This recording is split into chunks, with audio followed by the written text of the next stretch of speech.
설교를 드렸고 여러분들이 너무나 잘 아는 그런 내용의 말씀입니다. 이 본문의 개요를 말씀드리면은 우리 주님께서 제자들과 함께 여리고에 이르르셨을 때에 바디메오가 주님이 지나가신다라고 하는 소리를 듣고 큰 소리로 구원을 요청했습니다. 그런데 주변에 있던 사람들이 조용히 해달라, 조용히 하라 그런 꾸중을 하고 그럼에도 불구하고 더욱 큰 소리로 외쳤다. 그렇게 이러한 모습을 본 주님께서 이 바디메오를 고쳐주신다. 그러한 내용입니다.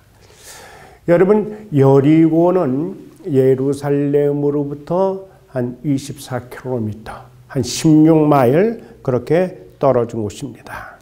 근데 유대인 남자는 12세 이상이 되게 되면은 예루살렘으로부터 약 한 15마일 이내에 거주하는 그러한 사람들은 유월절을 지켜야 하는 것이 이것이 그 당시 율법의 규정이었습니다.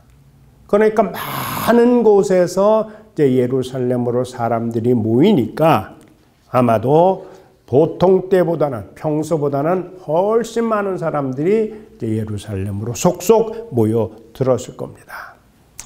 지금 우리 주님께서는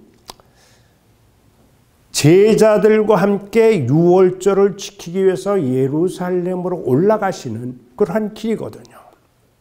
그런데 저 북쪽문의 그 곁에 바디메오라고 하는 사람이 앉아 있다가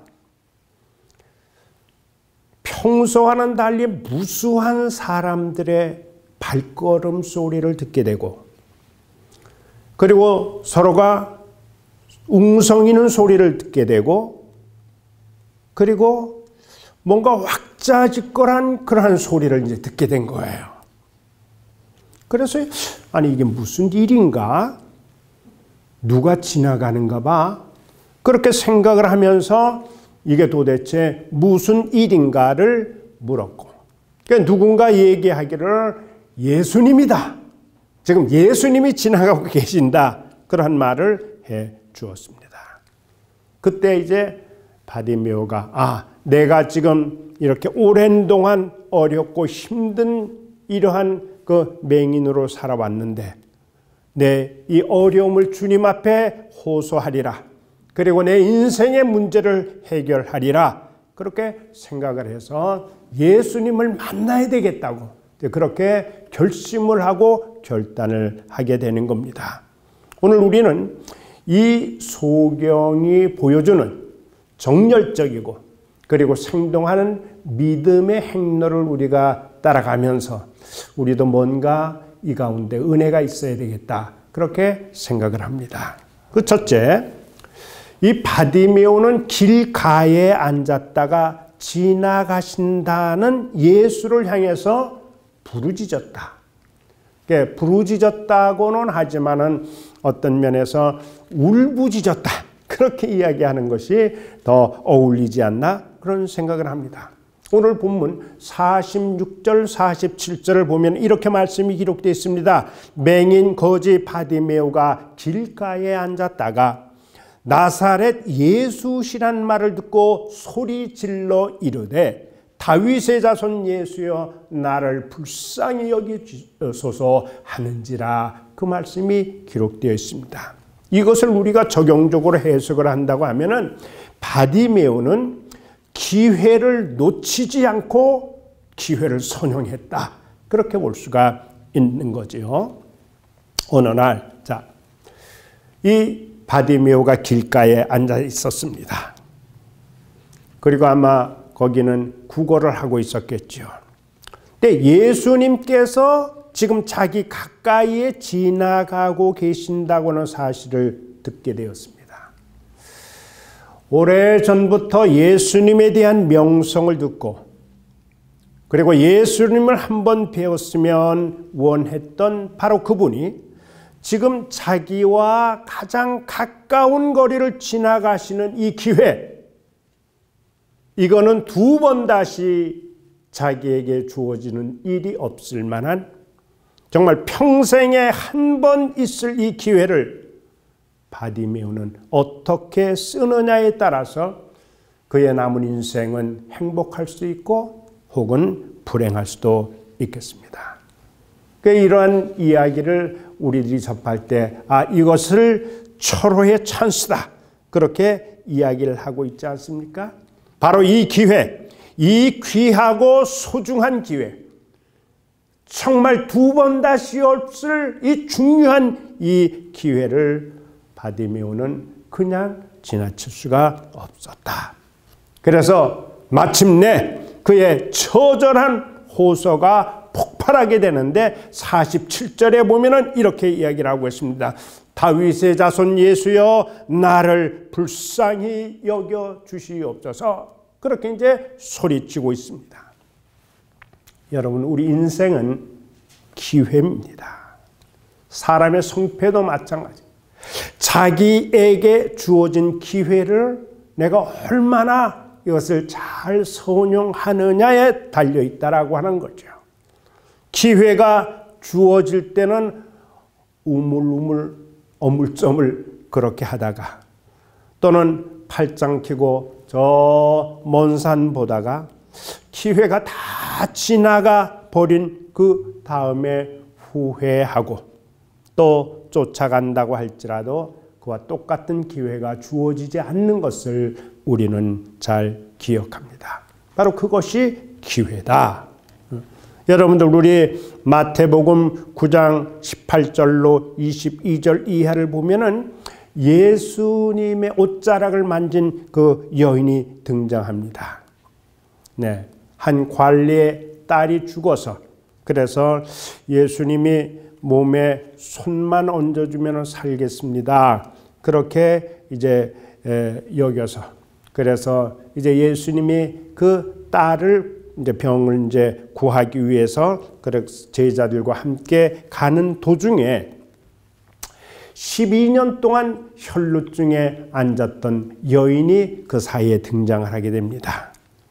그래서 이 12년을 앓았다라고 하는 것은 얼마나 그 사람이 고생을 했고, 정말 가진 돈 의사에게 다 허비하고 이제는 도무지 더 이상은 어찌할 수 없을 만한 그런 절망적인 그런 상황인데, 역시 예수님이 지나가신다라고 하는 소리를 듣고 예수님 앞에는, 자기는 부정한 여인이라 그 앞에는 다가가지 못한다고 할지라도 어떻게 해서든지 뒤에 가서라도 예수님의 옷자락만이라도 내가 붙들면은 내 혈루병은 나을 것이다, 그러한 믿음을 가지고 많은 군중들 사이를 헤집고, 그리고 결국은 예수님의 옷자락을 뒤에서 붙들고, 그리고 혈루의 근원이 다 우리 주님을 통해 가지고 다 고침을 받게 되는 그런 놀라운 일을 우리들이 보게 되는 거죠. 그래서 예수님이 말하잖아요. 딸아 안심하라, 내 믿음이 너를 구원하였다.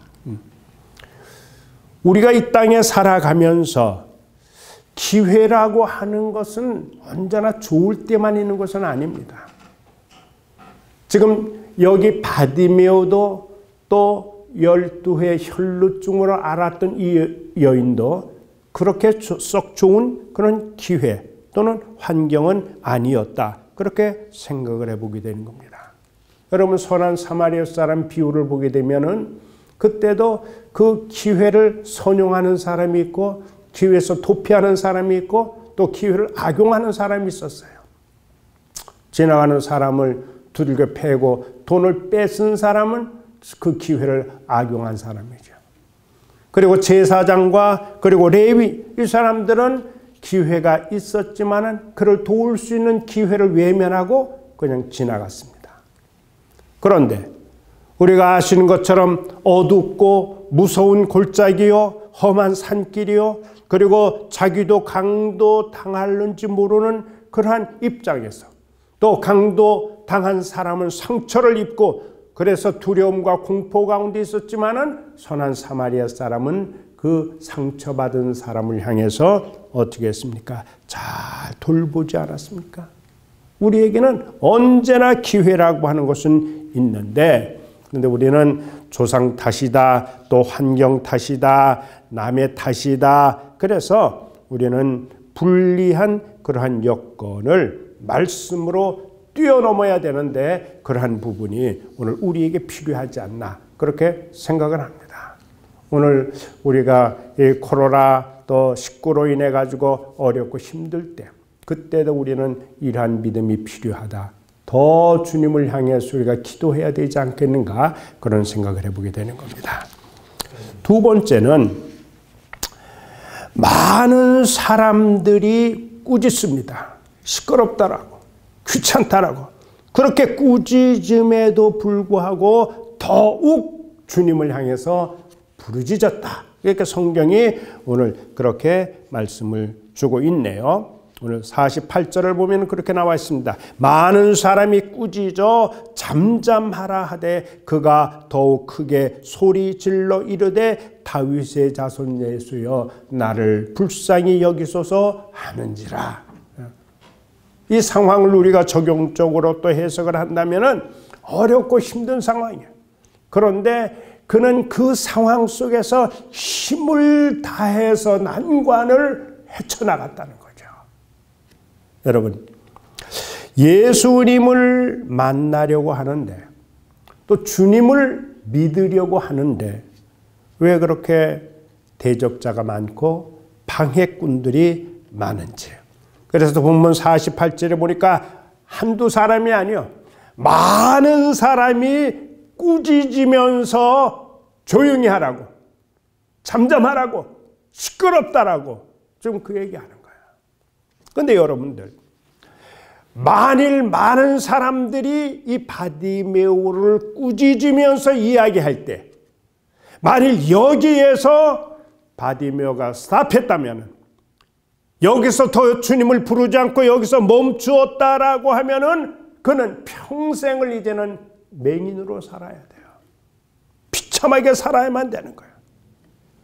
그런데 이 소경 바디메오는 한 번 부딪힌 난관에서 그가 실망하고 좌절하고 포기할 수도 있겠지만은 바디메오는 결코 포기하지 않았다.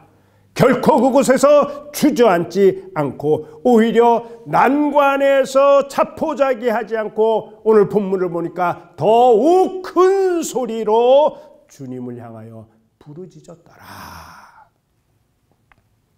여러분, 그 장쾌한 기록을 우리는 성경을 통해서 볼 수가 있는 겁니다. 그래서 48절에 그렇게 이야기해요. 그가 더욱 크게 소리질러 이르되 다윗의 자손, 그렇게 이제 나오는 거예요. 그러니까 처음에는 다윗의 자손 예수여 이제 이렇게 이야기를 했더니까 주변 사람들이 뭐 꾸짖었겠죠. 안 되겠다. 그래서 이제는 더 큰 소리로 주님을 향해서 지금 부르는 거예요. 주님 좀 들으시라고, 다윗의 자손 예수여 나를 좀 불쌍히 여겨 주시옵소서. 그 말이에요. 사랑하는 여러분, 이전보다 더 강한 힘으로 그 난관을 어떻게 했냐? 극복해 나갔다. 많은 사람들이 그렇게 하지 말라고 시끄럽다라고 이야기를 했지만은 그는 그 난관에 주저앉지를 않고 어떻게 해서든지 힘을 다해서 그 어려운 난관을 극복해 나아갔다. 여러분, 우리가 잘 아는 사도행전 16장 16절부터 쭉 그 이하를 읽어보시게 되면은 바울과 실라가 이제 빌립보 감옥에 갇히게 됐습니다. 왜 감옥에까지 갇히게 됐냐? 그가 이제 점을 쳐서 자기 주인에게 많은 이익을 갖다 주는 사람이 있어요. 이 사람은 귀신 들린 여인인데 이 귀신 들린 여인을 고침으로 인해서 그래서 여종의 주인이 수입이 자꾸 줄어들게 돼. 그렇기 때문에 그 수입 줄게 된 그것을 보고서 이제 유언 비어를 막 유포를 하잖아요. 바울 신라에 대해서. 그래서 그 바울과 신라가 붙잡혀서 그래서 관리들에게 끌려가고 그리고 무리들이 고발하기 때문에 그곳에서 옷을 찢고 그리고 매로 많이 치고 깊은 감옥에 갇히게 되었다. 바울과 신라의 입장에서 보게 되면 어떨까요? 아니 주님, 이게 지금 다른 일도 아니고 주님의 명령에 순종해서 지금 귀신 들린 자를 고쳤으니 마땅히 내가 칭찬받아야 되지 않습니까? 마땅히 내가 지금 말씀 따라 순종했으니 내가 축복이 있어야 되지 않겠습니까? 그래야 될 텐데 오히려 내가 이거 감옥에 갇혔으니 도대체 어찌 일이 될 수가 있습니까? 우리 같으면은 낙심이 되죠. 또 원망도 되지요. 때로 포기하고 싶은 그러한 마음도 들 수 있는데 그런데 바울 신라를 보세요. 깊은 옥에 갇혔습니다. 그리고 저희들의 발은 착고에 지금 채워졌습니다. 절망적인 상황입니다. 그런데 그들은 어떻게 했습니까? 그 난관에서 그대로 주저앉지를 않았다는 거예요. 거기서 포기하지 않았다라고 하는 거예요. 한밤중에 그들은 하나님께 기도하고 하나님을 향하여 찬송하니 갑자기 지진이 나고 그리고 옥토가 움직이고 그리고 문들이 다 열리고 그리고 사람의 매인 것이 다 벗겨졌다. 그리고 우리가 아시는 대로 간수의 집안에 세례까지 베풀고 그리고 하나님께 큰 영광을 돌리면서 이것을 계기로 빌보교회가 세워질 수 있었더라. 여러분, 오늘 우리 현대주의의 물질 문명, 우리 인생이 살아가는 어간에는 난관은 의뢰이 있는 거야. 파도와 같이 우리에게 밀려오는 게 우리 인생길입니다.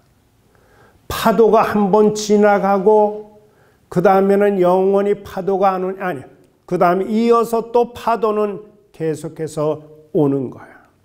그래서 우리 인생의 길에는 의뢰의 난관이 있고 그리고 이 어려운 문제들은 우리가 무엇을 하고 있다라고 하는 그러한 증거인데 그런데 여러분 이러한 어려운 난관이 있을 때 하나님을 향한 믿음을 가지고 그 난관을 뛰어넘고 그리고 극복해 나아가는 그러한 의지를 가져야 되는데 현대인들은 이게 의지력이 너무 약해져 가지고 그런 어려움이 있게 되면은 그 문제에 회피하고 자꾸 주저앉고 포기하려고 하기 때문에 그래서 고난이 계속 더 배가가 되는 경우가 많이 있더라라고 하는 거죠.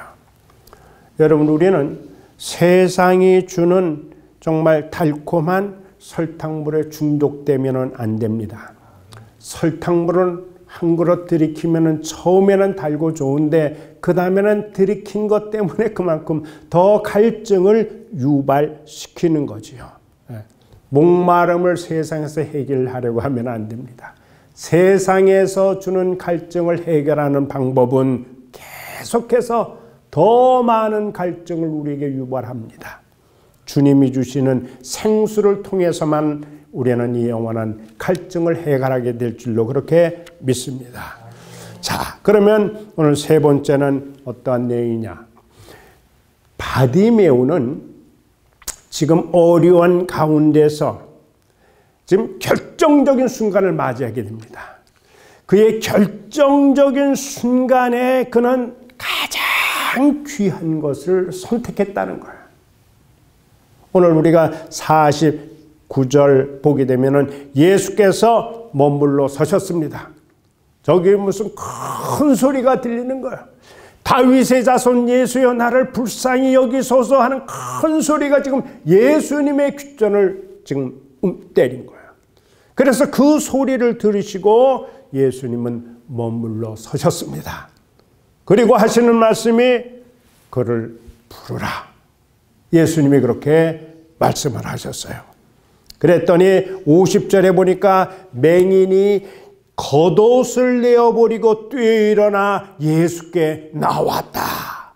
그리고 51절에 보면은 예수께서 말씀하여 이르시되 너에게 내가 무엇 해주기를 원하느냐. 맹인이 이르되 선생님 보기를 원하나이다. 그가 곧 보게 되어 예수를 길에서 따랐다. 아주 현명한 그러한 선택으로 바디메오는 구원을 얻게 되었다. 이게 오늘 우리들에게 필요한 내용이다. 그렇게 볼 수가 있습니다. 자, 한번 많은 사람들이 꾸짖습니다. 조용하라고, 시끄럽다고, 그 말은 오늘 우리들이 예수 믿는 그 예수를 믿을 때 많은 사람들이 방해하는 방해꾼들의 이야기라고 같다고 볼 수도 있죠. 그런데 오늘 바디메오가 결사적으로 지금 예수님을 향해서 지금 다름질해 가지 않았습니까? 결사적으로 예수님을 향해서 나가서 정말로 있는 힘을 다해서 주님을 부르잖아요. 다윗의 자손 예수여, 이전보다 더욱 큰 소리를 주님을 향해서 외치지 않습니까? 그러니까 그 예수님이 그 소리를 들으시고 뒤를 돌아보면서 그를 부르라고. 무슨 이유인지 내가 알고 싶다. 그를 부르라. 그렇게 부르심을 받게 됐습니다. 그래서 이제 이 바디메오는 그의 처지가 지금 여기에서 관찰되고 말았는데, 지금까지 온갖 그가 정말 예수시다라고 하는 이야기를 들으면서 예수님 앞에 부르심 받게 되는 그 순간까지 온갖 노력이 지금 여기에서 클라이맥스, 총 결산을 보게 되는 바로 이때다라고 하는 거죠. 그래서 부르라. 그 말씀을 듣고 많은 사람들이 예수님이 너를 부른다 그렇게 이야기할 때, 그래서 바디메오는 자기의 겉옷을 내어 던져버리고 그리고 뛰어 일어나서 예수님을 향해서 허둥지둥 달려가다. 많은 사람들이 방해도 있었겠지만, 그리고 앞을 보지 못하는 분이니까 그 가는 길이 얼마나 어려웠겠습니까마는, 그러나 그는 그렇게 주님을 향해서 달려갔다.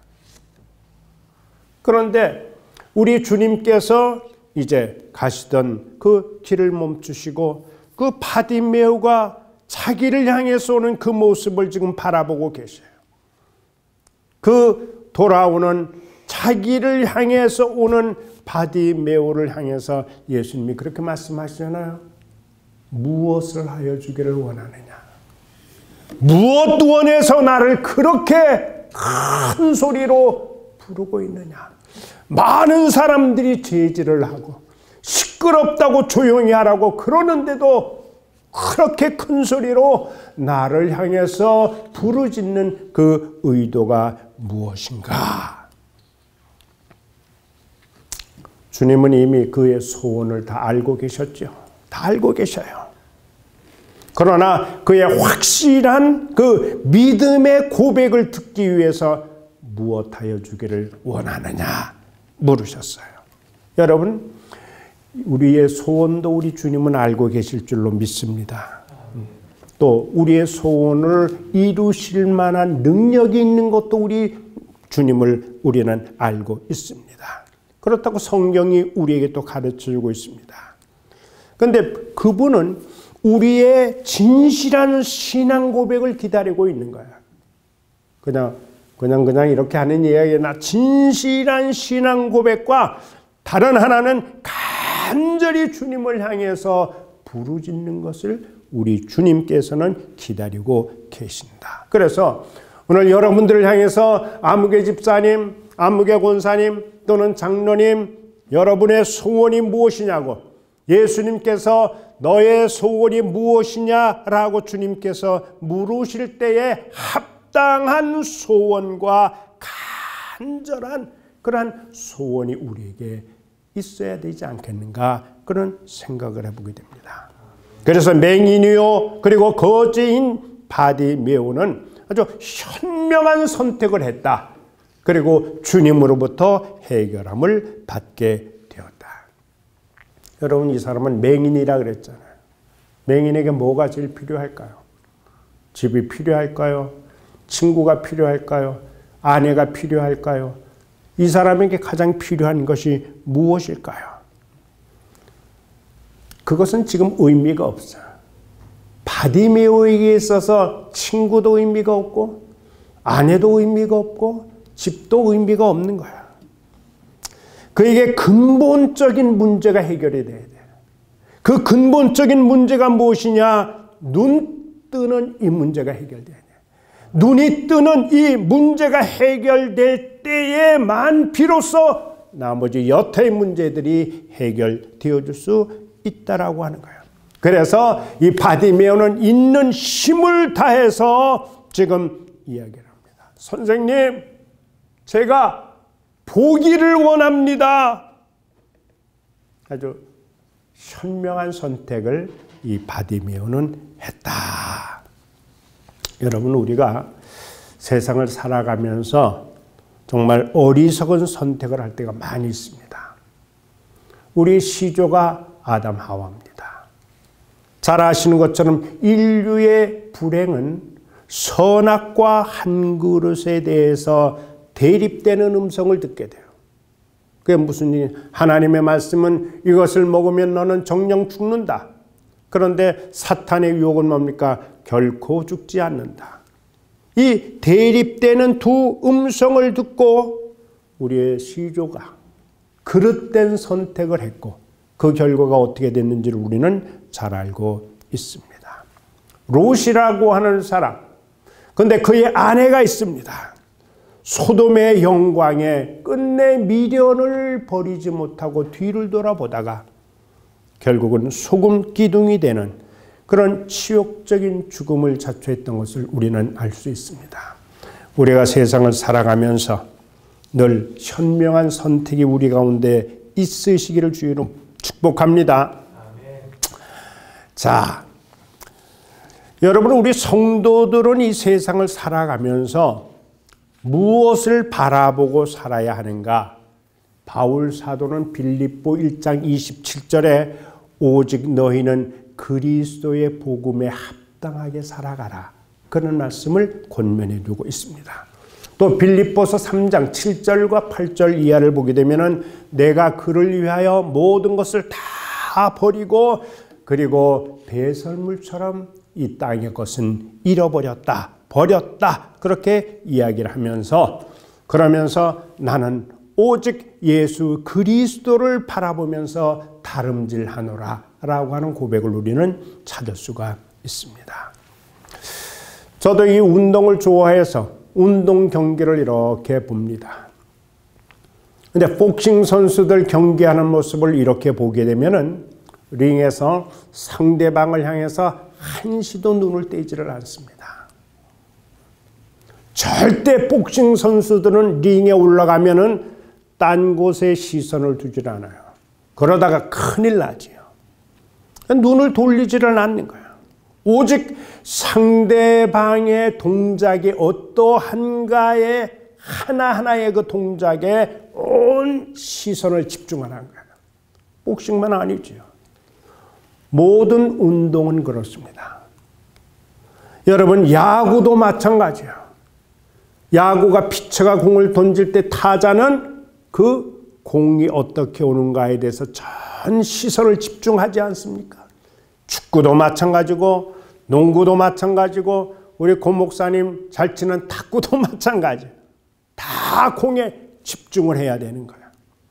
그리고 여러분들 사격하는 사람들도 저 표지판을 집중을 해야 되는 거예요.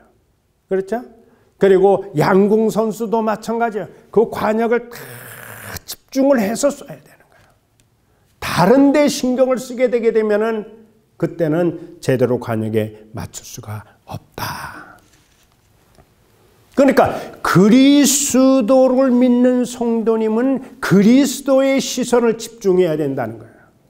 예수님을 믿는 사람들은 예수님에게 전 시선을 집중해야 되는데 오늘날의 성도들은 너무나 많은 곳에 집중을 하고 있다는 거예요. 우리가 분명히 할 것은, 자, 우리가 아시는 대로 눈이 두 개 아닙니까? 근데 눈은 두 개인데 두 눈을 동시에 볼 수는 없어요. 오른쪽 눈은 이쪽을 보고 왼쪽 눈을 이쪽을 보고, 이거 두 쪽을 동시에는 우리가 볼 수가 없어요.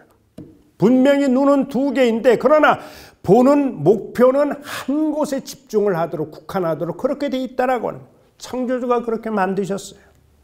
눈이 두 개라고 하나는 저기를 보고 하나는 저 위를 볼 수 있게, 그렇게는 지금 안 되는 거예요.